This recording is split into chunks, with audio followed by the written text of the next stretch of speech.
The words that I'm about to share with you this morning began to formulate in my soul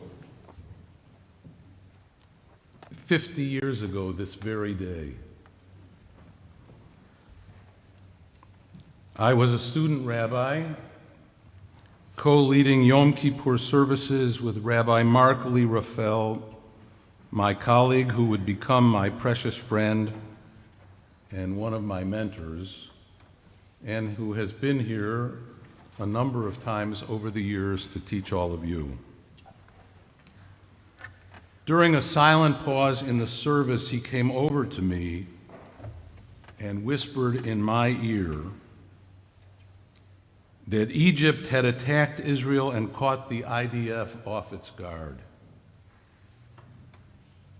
A shiver ran down my spine. It was the first time I fully understood the meaning of an existential threat to Israel and the Jewish people.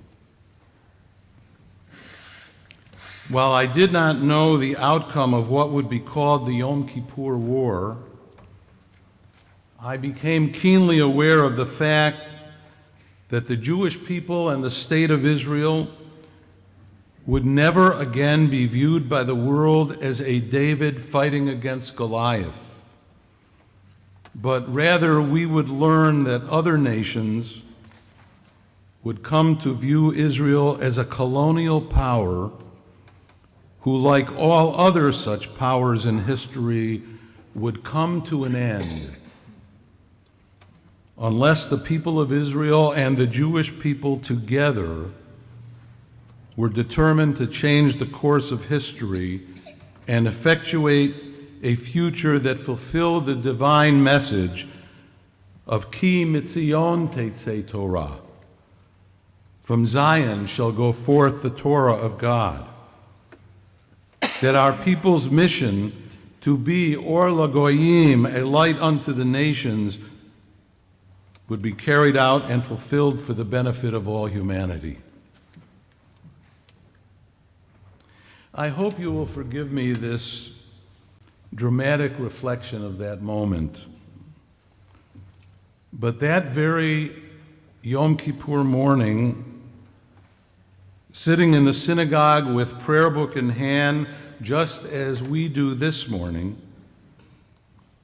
I realized that my life as a rabbi would be dedicated to a strong and vibrant future for our beloved Jewish state of Israel, and that I hoped that my future leadership over time would reflect a legacy of kindness and justice to help repair a broken world so desperately in need.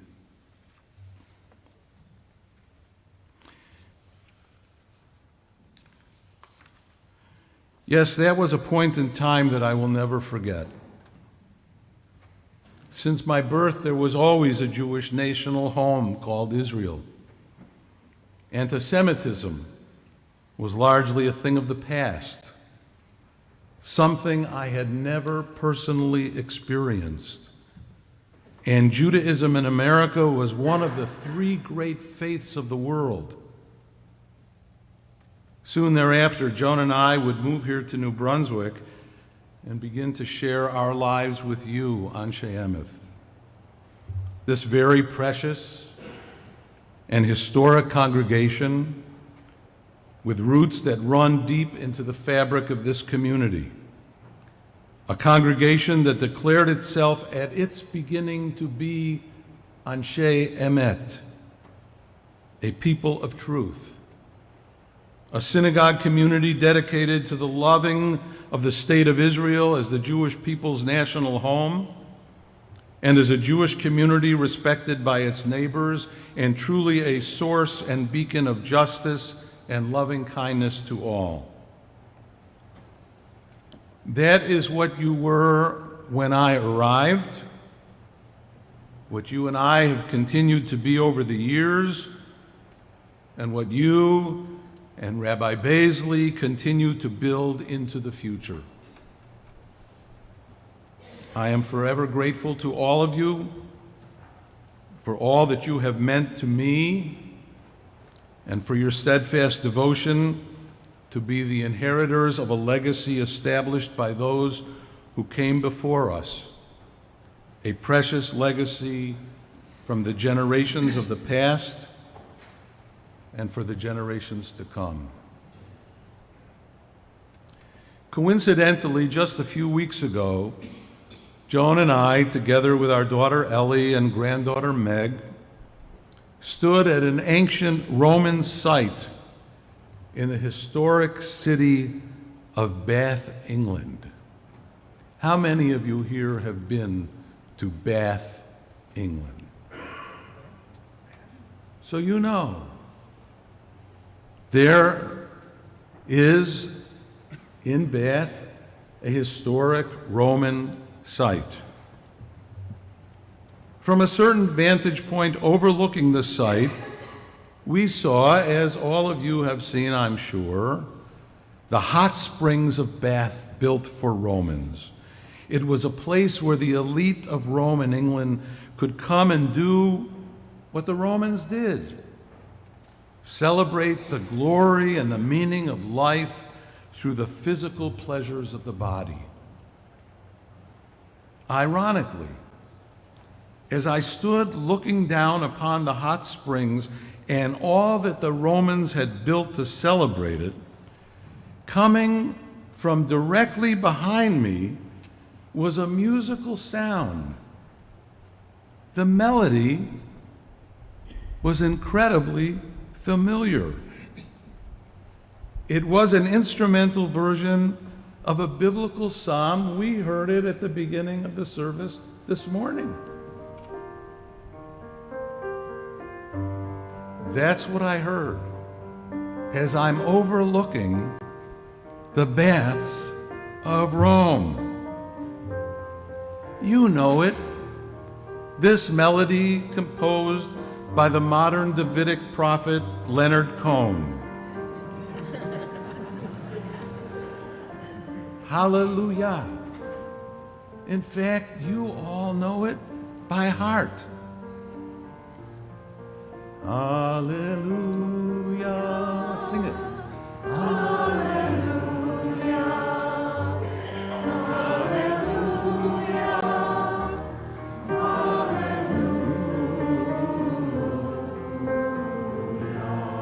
Now imagine that I'm looking deep into the waters of the hot springs of the Romans, and yet I'm hearing the voice of the prophet singing the praise of God. A psalm celebrating not the body, but rejoicing over the meaning of the soul. Kol haneshama tehalel Yah.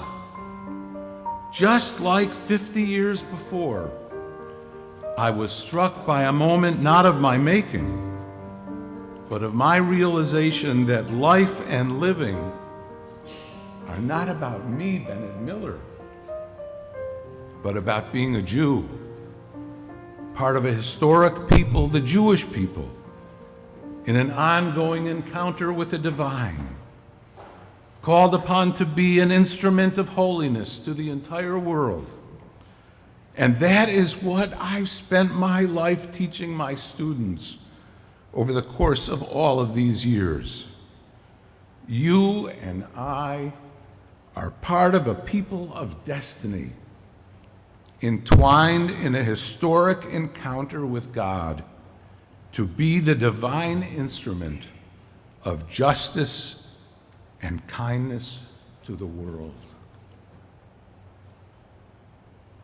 It's Yom Kippur, our holiest day of the year, a day for tefillah, tzedakah, uteshuva. This day intended for deep reflection, guided by the liturgy of our people. A day designed to urge us to be a people, both collectively and individually, celebrated and even envied for our commitment to pursuing justice and peace, generosity and kindness each day of our lives in the new year that has begun, and a day to focus not on the physical, the body, but on the most important part of our being, the soul. What makes us human, imbued with the divine Spirit. As you and I consider the meaning of this day, I hope you will allow me to share a few takeaways. Truth be told, there is so much power and significance to this day that it can be overwhelming. That's why I want to focus on just these few themes. The sages of our tradition taught, O chevruta, O metuta. I want you to master that. It's not hard. O chevruta, O metuta. Say it again. O chevruta, O metuta. Say it to your children. O chevruta, O metuta. Say it to your friends. O chevruta, O metuta. Carly, say it to Joy. O chevruta, O metuta. Now, why is that so important? O chevruta, O metuta. You think it's simple, meaningless. O chevruta, O metuta. Without community, you have death. My dear friend of blessed memory, Reverend John Talbot, expressed it this way: people need community or else they die. You heard that from the president of our temple this morning, from her lips, as she shared it with all of you so beautifully. And John Talbot was so right. We are living in a time where people are living alone. Thinker and commentator David Brooks describes it this way: we inhabit a society in which people are no longer trained in how to treat others with kindness and consideration. Our society has become one in which people feel licensed to give their selfishness free rein. We are living in an era in which narcissism at the highest level of society, selfishness carried out through political aspiration, regardless of the rule of law, has become the order of the day. Hatred of the other, anti-Semitism, racism, all have become instruments of the selfish for personal gain and pleasure at the expense of the common good. O chevruta, O metuta. Yes, the people need community or else they die. This community, this congregation, we the Jewish people are the antidote to such a societal norm. That's why we have played the role we have throughout the ages. I was reared in a Jewish community of kindness and decency, a congregation that cared for one another, for the widow, the orphan, the stranger too. And for the last 50 years, I have seen the power of community again, right here. You celebrate, you embrace, you comfort each other. You hold the widow and the orphan and the stranger in loving arms, and you sustain each other in life-affirming ways. It is the strength of Anshe Emet. As you contemplate the days to come, I urge you to open your arms even wider. Allow yourselves to walk through the doors of this community as never before, and encourage others, strangers, poor, weak, sick, all in need, to walk into these precious halls and feel the strength of your kindness, the embrace of this community's loving arms. Now, we don't live around the corner of Livingston Avenue anymore, but our neighbors know who we are and what we mean to them. I truly believe that is why we have never seen graffiti on our walls, nor anti-Semitic threats although unfortunately there is never a guarantee of such evil. Our neighbors know what we mean to them. The diapers, the health equipment, the clothing, the food, the kindness, and so much more. Here's an example of what I mean. About 7 years ago, in the cold of December, I traveled to Rochester for my mother's 90th birthday. By the way, her eldest nephew today is celebrating his 80th birthday. Happy birthday, Howard Verb. He gave me all of his classic comics when he went off to college, and I read each one of them so I could do well in school. And then my mother gave them away. She was born on December 26th. That day, out of the blue, I received a call on my cell phone. Rabbi Miller, you don't know me. I live around the corner from the temple, and I'm not a Jew. I have noticed that a white van has been parked across the street on Livingston Avenue for the past few days. It has out-of-state plates. I'm concerned that it could be a danger to the temple. You all are too important to us to be threatened, and I thought you should know what I have observed. I thanked her promptly and called my friend, New Brunswick's then police director, Tony Caputo. And this is what he said to me. Rabbi, we're on it. You're all safe. You don't know this, but we have our eyes on Anshe Emeth 24/7. Rest assured that you and the temple are in safe hands. My friends, it is not because of our political power, nor our financial influence, nor even the beauty of our temple building. It is because of what we represent, who we are in the presence of our community, and what we mean to so many, our members and so many more. O Chevruta, O Metuta. People need this community. Anshe Emeth, this people of faith and truth and kindness and generosity, or else they and we will surely perish. Last week, one of my mentors, Rabbi Matthew Simon, passed away at the age of 90. I first met him in Jerusalem in 1972 when I was studying there. At that time, he was working for United Jewish Appeal, and he asked to meet with the rabbinic students at Hebrew Union College. I will never, ever forget that meeting. From that moment on, Rabbi Simon guided me in a journey of visiting Jewish communities throughout the world, advocating for Soviet and Ethiopian Jewry, insisting on an Israel whose very existence is enshrined in its Declaration of Independence to be a Jewish and democratic and caring nation based on the highest values of our people over the course of 4,000 years. I trust you all know that Anshe Emeth begins its high holiday worship unlike any other congregation in the world.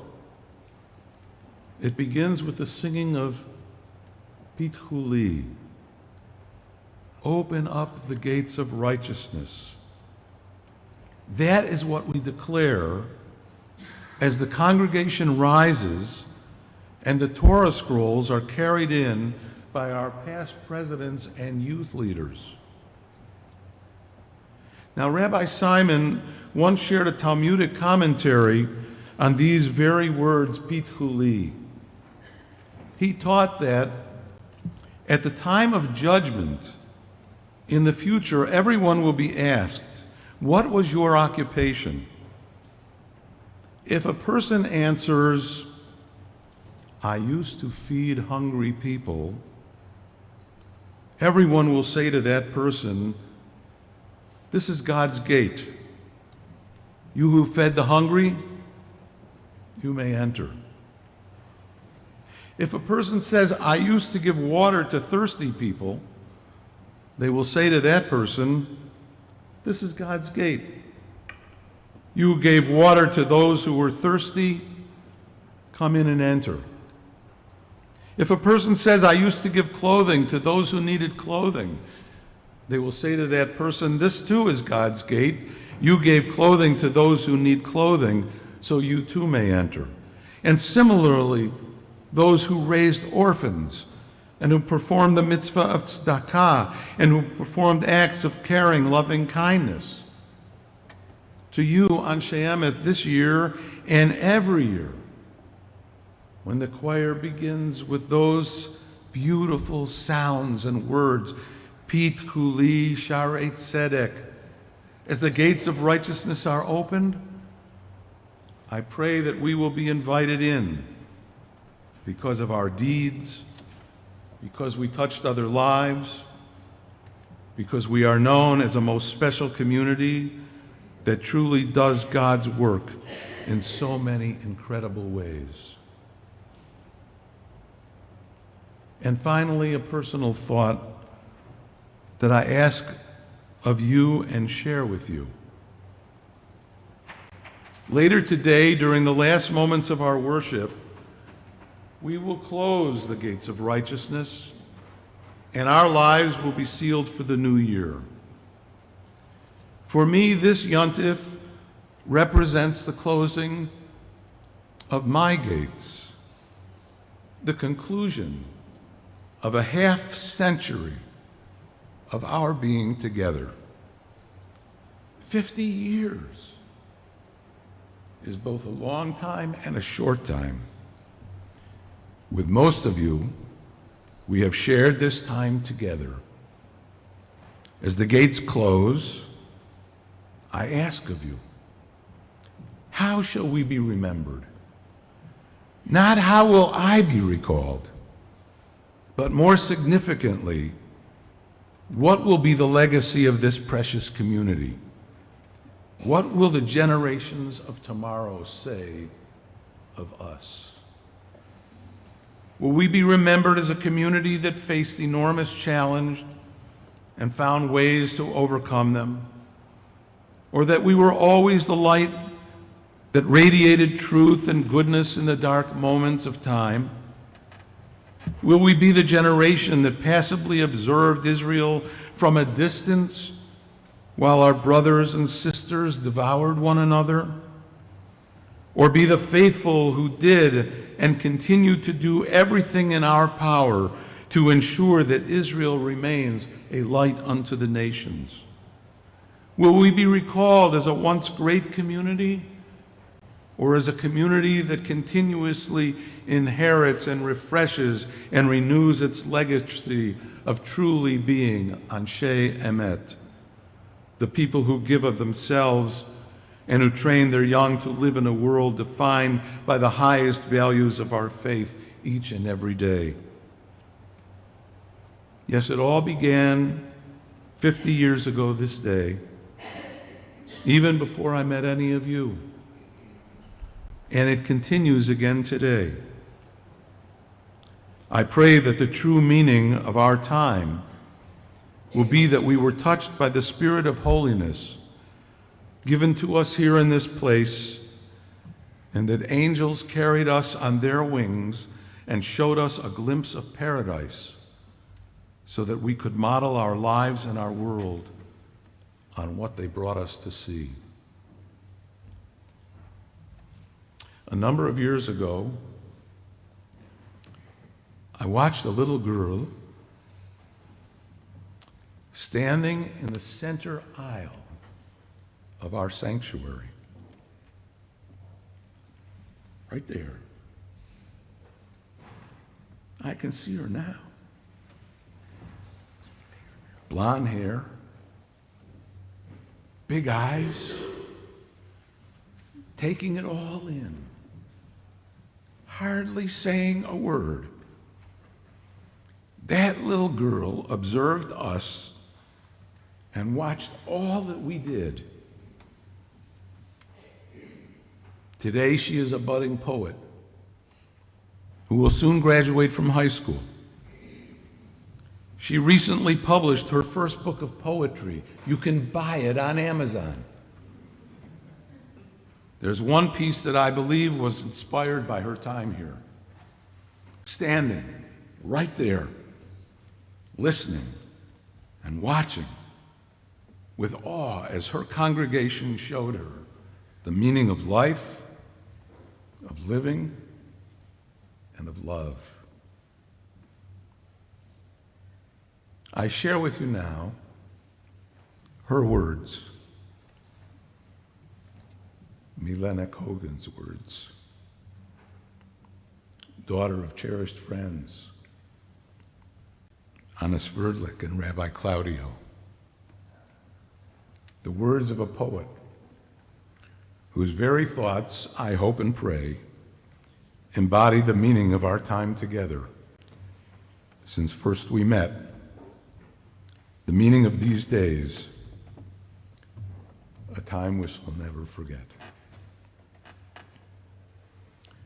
A legacy of love, that's what we leave when our time on this earth will finally cleave. It's not the wealth or fame we've gained, but the love we shared, the hearts we've pained.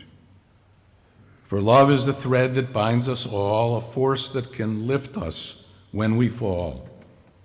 It's the light that shines in the darkest night, a beacon of hope, a guiding light. Our legacy of love is what we impart to the ones we leave, to the world at heart. It's the memories we've made, the moments we shared, the love we've given, the love we've dared. It's in the gentle touch, the warm embrace, the words of comfort, the smile on our face.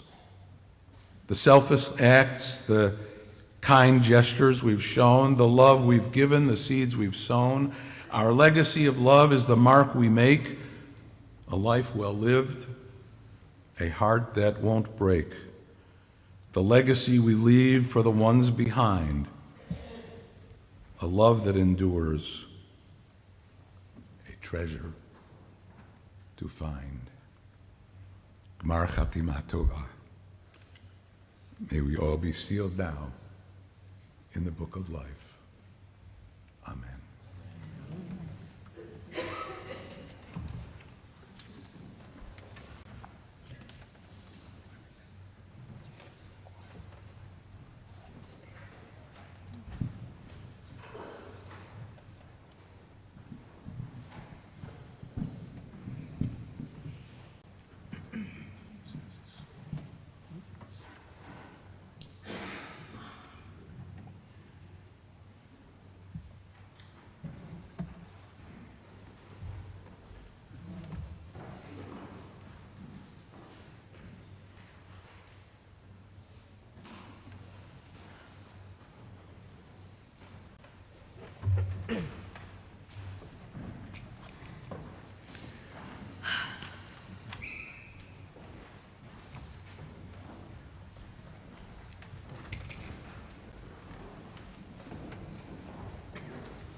Am I there for those who need me?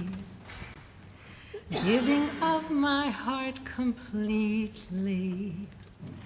Have I been caring and have I been patient?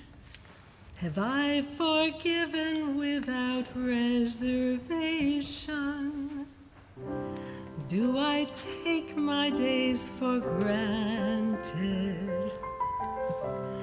Treated others even-handed, and shown compassion to the homeless stranger, Have I been humble before my Creator?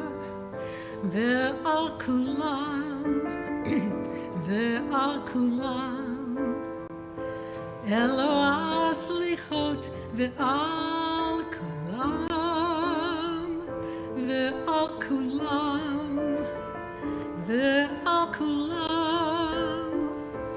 Elo aslichot, ve'al-kulam.